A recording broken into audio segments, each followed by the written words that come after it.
ஜெர்மனியின் பெர்லின் நகரில் உள்ள நேஷனல் கேலரி அருங்காட்சியகத்தில் உலக புகழ்பெற்ற கோடீஸ்வரர்களின் முகங்களை கொண்ட ரோபோ நாய்கள் உலா வருவது தற்போது சர்வதேச கவனத்தை பெற்றுள்ளது.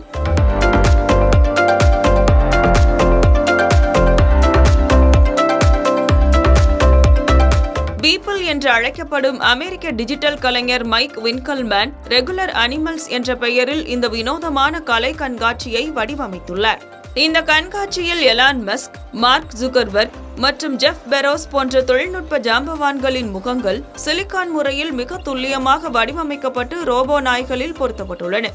இவர்களுடன் வடகொரிய அதிபர் கிம் ஜாங் உன் மற்றும் புகழ்பெற்ற ஓவியர்களான பிகாசோ, ஆண்டி வார்ஹோஸ் ஆகியோரின் முகங்களும் இந்த ரோபோக்களில் இடம்பெற்றுள்ளன.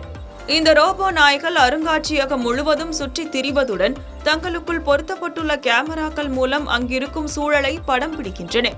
அப்படி சேகரிக்கப்படும் காட்சிகளை செயற்கை நுண்ணறிவு தொழில்நுட்பத்தை பயன்படுத்தி அந்தந்த ரோபோக்கள் தங்களுக்குரிய பாணியில் புதிய படங்களாக மாற்றி அங்கேயே அச்சிட்டு தள்ளுகின்றன. இதில் கூடுதல் சுவாரஸ்யமாக அச்சிடப்படும் சில படங்களில் QR கோட் வசதியும் உள்ளது. இதன் மூலம் பார்வையாளர்கள் அந்த படைப்புகளை பிளாக் செயின் முறையில் டிஜிட்டல் சொத்துக்களாக பெற்றுக்கொள்ள முடியும்.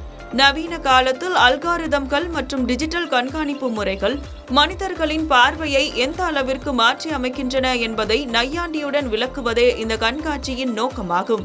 தொழில்நுட்ப நிறுவனங்களுக்கு இடையிலான போட்டியையும் அவை பொதுமக்களின் தகவல்கள் மீது செலுத்தும் ஆதிக்கத்தையும் ஒரு குறியீடாக வெளிப்படுத்தும் இந்த ரோபோ நாய்களின் வீடியோக்கள் இப்போது இணையத்தில் வைரலாகி வருகிறது.